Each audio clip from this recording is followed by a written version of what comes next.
temanku. Pelatih Yordania Abdullah Abu Zema sebelum jalannya laga sempat menargetkan kemenangan ketika melawan Timnas U23 Indonesia. Duel antara Timnas U23 Indonesia versus Yordania terlaksana di Stadion Abdullah bin Khalifa Doha, Qatar, yakni pada Minggu 21 April 2024 mulai pukul 22.30 waktu Indonesia Barat. Pertandingan ini merupakan laga terakhir grup A Piala Asia U23 2024. Sesuai perhitungan sebelumnya, tim asuhan Sinteyong hanya butuh 1 poin untuk memastikan diri menemani Qatar melaju ke babak 8 besar. Di lain pihak, Yordania butuh kemenangan bila ingin melakukan hal tersebut. Sebelum duel terjadi, Abdullah Abu Zema sempat memberikan pujian kepada Timnas U23 Indonesia. Pelatih yang berusia 48 tahun itu menilai bahwa Garuda Muda memiliki organisasi permainan yang sangat bagus. Lebih lanjut, Abdullah Abu Zema juga menyoroti perkembangan Timnas U23 Indonesia di Piala Asia U23 2024. Hal tersebut tak lepas dari keberhasilan Ravels Strike dan kawan-kawan mengalahkan Australia, yakni pada matchday kedua dengan skor 1-0. Indonesia terorganisir dengan baik dan berkembang dengan bagus. Sebelum turnamen, saya katakan mereka tim yang bagus. Mereka telah mengalahkan Australia, yang menurut saya memang hasil yang pantas, kata Abdullah Abu Zema. Meskipun begitu, Abdullah Abu Zema menegaskan bahwa pihaknya tak gentar melawan Timnas U23 Indonesia. Pelatih asal Yordania itu bahkan mengaku sudah menemukan resep mengamankan 3 poin dari laga melawan Garuda Muda. Kami tahu apa yang diperlukan untuk pertandingan mendatang dan saya yakin kami akan mampu menang. Semoga kami yang beruntung. Dari performa yang saya lihat, saya yakin kami akan siap dengan semangat yang sama, tuturnya.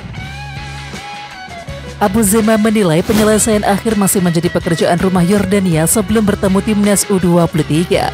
Sebelum laga, pelatih Abdullah Abu Zema menegaskan peluang tim besutannya untuk lolos ke perempat final masih terbuka. Meskipun lawan yang dihadapi mampu membuat hasil mengejutkan dengan mengalahkan Australia 1-0. Yordania masih menjadi salah satu tim yang mempunyai peluang untuk lolos. Kami belum mengucapkan salam perpisahan ke turnamen ini. Kami tidak ada pilihan lain kecuali meraih kemenangan atas Indonesia, tegas Abu Zema. Sementara itu, Abu Zema memberikan apresiasi kepada pemainnya yang telah bekerja keras mengimbangi permainan Qatar, meskipun harus kecolongan di detik akhir, dan sejumlah perbaikan terus saja dilakukan sebelum bentrok melawan Timnas U23. Berkaca dari duel melawan Australia dan juga Qatar, Abu Zema menilai penyelesaian akhir menjadi pekerjaan besar bagi jajaran pelatih, dan ia berharap kelemahan tersebut tak terlihat lagi di pertandingan terakhir ini. Saya ucapkan terima kasih kepada semua pemain atas kerja keras mereka sepanjang pertandingan ini. Kami sudah melakukan semuanya, tetapi hanya mencetak 1 gol, ujar Abu Zema. Penyelesaian akhir yang tidak bagus menjadi alasan utama kami kalah dari Qatar. Siapapun tim yang tidak bisa memaksimalkan peluang dan mencetak gol tentunya akan menjadi tim yang kalah. Netizen riuh jelang masa depan kontrak Sinteyong yang akan dipengaruhi dari hasil Timnas Indonesia U23 versus Yordania Minggu 21 April malam ini. Lolos ke fase gugur Piala Asia U23 bakal jadi momen pertama bagi Timnas Indonesia U23. Dan ini juga jadi indikator kelanjutan kontrak pelatih Timnas Indonesia U23 Sinteyong yang bakal diperpanjang oleh PSSI. Ketua Umum PSSI Erick Thohir menyebutkan kelolosan Timnas Indonesia U23 ke perempat final Piala Asia U23 bakal menjadi salah satu bahan pertimbangan bagi pihaknya untuk memperpanjang kontrak Sinteyong. Sebelumnya, Sinteyong telah memenuhi satu syarat untuk dapat perpanjangan kontrak usai bisa membawa Timnas Indonesia lolos 16 besar Piala Asia. Itu kan sebuah komitmen yang kami sudah sepakati bersama-sama, bahwa ada target untuk Coach Sinteyong sebagai profesional dan dari saya sebagai profesional juga. Nah, jangan dijadikan polemik begitu. Jadi sudah ada hal-hal yang disepakati, kata Erick Thohir di Jakarta Jumat 19 April. Sementara itu, netizen pun riuh jelang laga Indonesia versus Yordania yang menjadi salah satu penentu nasib kontrak Sinteyong lanjut atau tidak bersama Timnas Indonesia. Ya mau bagaimana lagi, SCY sudah membawa Indonesia lolos 16 besar, itu sudah lebih dari cukup setelah lama enggak ikut Piala Asia. Lah ini malah muncul syarat baru kalau SCY gagal mau dijadikan alasan, kan aneh PSSI, ucap seorang netizen. Pak Erick Thohir itu kasih semangat ke Sinteyong biar dia bisa tembus 8 besar. Walaupun enggak tembus 8 besar pun kontraknya tetap diperpanjang kok, lihat saja nanti, ujar netizen lainnya. Yakin menang sih ya, walaupun enggak tahu takdir Allah nanti bagaimana, kalaupun kalah SCY harus stay pokoknya, kata netizen yang lain. Kalau SCY kontraknya enggak diperpanjang salah besar. STY banyak menciptakan sejarah dan di bawah asuhan STY, para pemain timnas fisik dan mentalnya bagus, ucap salah seorang warganet. PSSI kalau sudah gak mampu bayar bilang saja, enggak usah bikin syarat Indonesia berharap-harap cemas. Kami lebih ngerti kalau udah enggak mampu bayar, ketimbang dikasih syarat-syarat ini itu sedangkan timnas sudah jauh berkembang, kata warganet lainnya. Timnas U23 Indonesia pantang meraih hasil selain kemenangan pada laga pamungkas grup A Piala Asia U23 2024 Qatar, yakni kontra Yordania yang dihelat di Stadion Abdullah bin Khalifa Doha Minggu 21 April 2024. Dan hal tersebut diungkapkan oleh gelandang timnas U23 Indonesia Marcelino Ferdinand. Bagi Marcelino, mental pemain timnas U23 Indonesia sudah tertanam agar bisa menaklukkan Yordania. Dengan begitu, peluang timnas U23 Indonesia untuk lolos ke perempat final Piala Asia U23 2024 tetap terjaga. Kami harus ubah mindset dan mental, soalnya kita juga belum pasti lolos, ucap Marcelino Ferdinand dalam keterangan yang diterima pada Minggu 21 April 2024. Kami harus menang, dan kami tidak punya mental untuk imbang atau kalah, sambung pemain KMX Kadenze itu. Diakui Marcelino, kemenangan 1-0 atas Australia di laga kedua grup A Piala Asia U23 2024 mendongkrak motivasi skuad Garuda. Kala itu, gol sematawayang timnas U23 Indonesia diciptakan oleh Komang Teguh, yakni dengan sundulan kepala usai menyambut bola sepakan Nathan Chueon pada menit ke-45.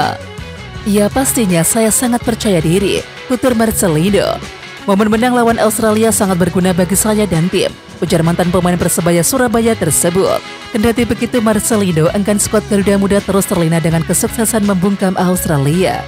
Kami tegaskan bahwa kami harus melupakan pertandingan melawan Australia, kata Marcelino.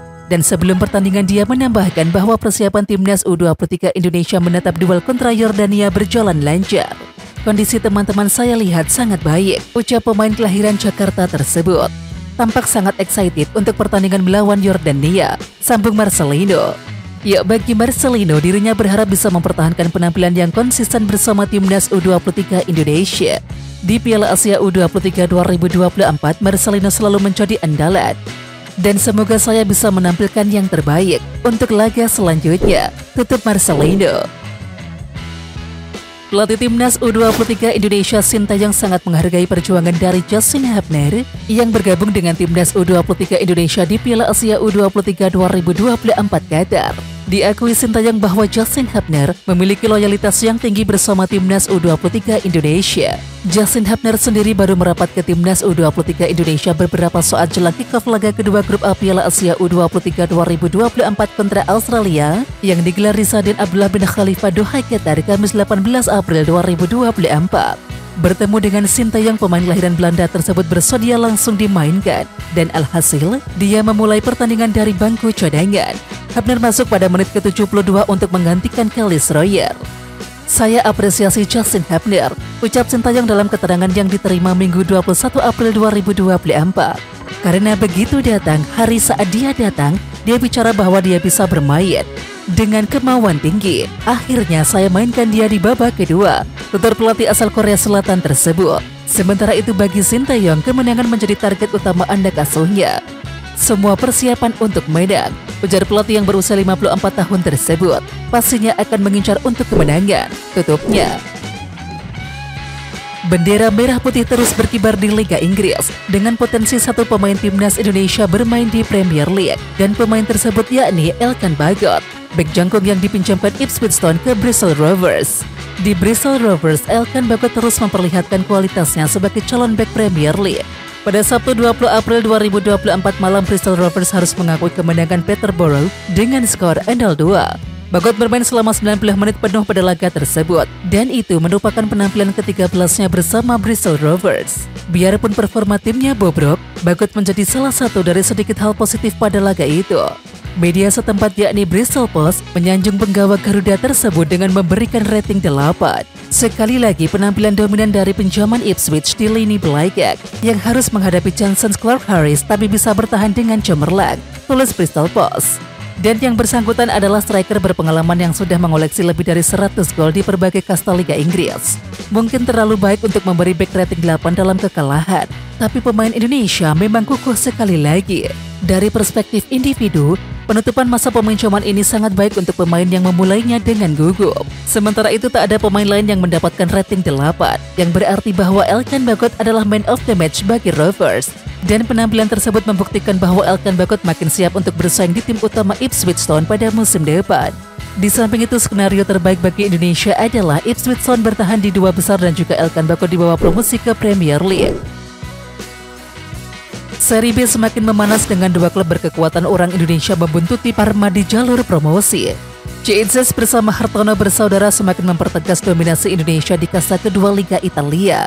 Pada pekan ke-34 Seri B, Ciezes dan Hartono membawa klubnya masing-masing berjaya di jalur promosi ke Seri B musim depan. Pada Sabtu 20 April 2024 malam, Ciezes mengantarkan Venezia FC untuk menaklukkan Lecco dengan skor 2-1. Bek timnas Indonesia itu bermain penuh sebagai bek tengah kanan. Penampilan ke-21-nya pada musim ini, 2 gol Venezia FC dilesakan oleh Jules Pohjanpalo dan juga Gianluca Busio, dan Lecco hanya bisa membalas melalui Vedran Šaljić. Kemenangan atas tim juru kunci itu membuat Venezia FC menambahkan poin menjadi 64, yakni dengan menyisakan 4 pertandingan. Tepat di atas Venezia terdapat Como 1907 yang dihidupi oleh Hartono bersaudara sejak 2019. Di atas Venezia dan juga Como, klub tradisional Parma sedang berdiri panik. Parma sebelumnya unggul jauh di puncak klasemen, tetapi hanya meraih 1 kemenangan dalam 4 laga terakhir. Teranyar tadi malam, Parma yang musim lalu masih diperkuat oleh Gianluigi Buffon tertahan 0-0 oleh Palermo. Hasil tersebut membuat Parma hanya menambahkan 1 poin menjadi 70. Dengan kata lain, tim yang berjuluk Lagialoglu tersebut hanya unggul 3 poin dari Como dan 6 poin dari Venezia FC. Dengan menyisakan 4 pertandingan dan juga tren buruk 1 bulan terakhir, posisi Parma amat rawan dikudeta. Skenario terbaik bagi Indonesia, Ciezes dan juga Hartono mampu mendongkel Parma untuk lolos bersama ke Serie A. Marcelino Ferdinand sedang dihadapkan situasi dilematis dengan komitmen bersama KMS Cadenza serta timnas U23 Indonesia. Wonderkid 19 tahun itu meninggalkan klub di Liga Belgia demi berkompetisi di Piala Asia U23 2024. Dalam skenario terbaik, Marcelino dan kawan-kawan mampu membungkam Yordania untuk lolos ke 16 besar dengan usaha sendiri. Dan apabila lolos ke fase gugur, Indonesia telah ditunggu Korea Selatan atau Jepang yang menjadi kandidat juara grup B. Masalahnya, KMS Cadenza sudah menunggu di Belgia untuk laga playoff promosi ke kasta tertinggi. Ya, tim asuhan Hans Summers mengakhiri fase reguler Challenger Pro League di peringkat ketiga. Tak cukup untuk promosi otomatis, mereka harus melakoni 2 leg laga playoff melawan peringkat 6 Pastro Estate. Leg pertama laga tersebut akan digelar pada Sabtu 27 April 2024 atau 2 hari sesudah laga 16 besar Piala Asia U23. Kemungkinan besar pelatihan Summers tak akan memainkan Marcelino apabila tiba di Belgia kurang dari 48 jam sebelum pertandingan. Marcelino pun memiliki kans untuk dimainkan setidaknya muncul di bench, yakni pada laga kedua yang digelar 1 Mei. Ia dalam kondisi wajib untuk mencuri perhatian pelatih dan juga manajemen klub agar kontraknya diperpanjang selepas Juni. Fans Indonesia tak mungkin berharap Indonesia tersingkir di fase gugur agar Marcelino bisa segera kembali ke klub. Dalam skenario terbaik, Indonesia akan lolos sejauh mungkin di Piala Asia U23. Sekaligus Marcelino Ferdinand mendapatkan kontrak baru dari Denze.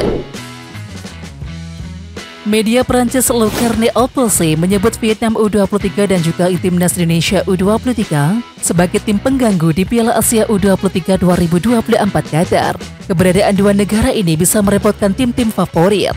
Vietnam U23 menjadi tim yang pertama dari Asia Tenggara yang memastikan diri lolos ke babak 8 besar Piala Asia U23. The Young Golden Stars mampu menempati peringkat kedua grup B dengan koleksi 6 poin dari 2 pertandingan. Raihan poin ini sudah pasti tidak bisa dikejar oleh pesaing mereka seperti Malaysia U23 dan juga Kuwait U23 yang ada di peringkat ketiga dan juga keempat. Sementara itu, Garuda Muda sukses mengejutkan dunia usai mereka menaklukkan tim kuat Australia U23 dengan skor tipis 1-0. Dan kondisi ini membuat media asal Prancis menyebut bahwa Vietnam dan juga Indonesia sebagai tim pengganggu di Piala Asia U23 2024. Namun di kelompok yang sama, Indonesia juga akan mempunyai kekuatan untuk mengganggu. Tim Indonesia mengandalkan pemain yang sudah berpengalaman karena anggota senior masih cukup muda untuk bermain di U23. Tulis Le Carnet Opposé. Setelah meninggalkan mereka di babak 16 besar Piala Asia 2023, pemain seperti Hernando Ari, Rizky Ridho, Justin Hubner, Marcelino Ferdinand, Witan Sulaiman, dan Rafael Strike jadi andalan. Kemudian kita menuju ke negara yang sedang mengalami krisis sepak bola dengan mampu jadi pengganggu mereka adalah Vietnam, dan mereka bisa jadi favorit di posisi kedua grup mereka, ujar Le Carnet Opposé. Oke Timnas Lovers, siapa kita?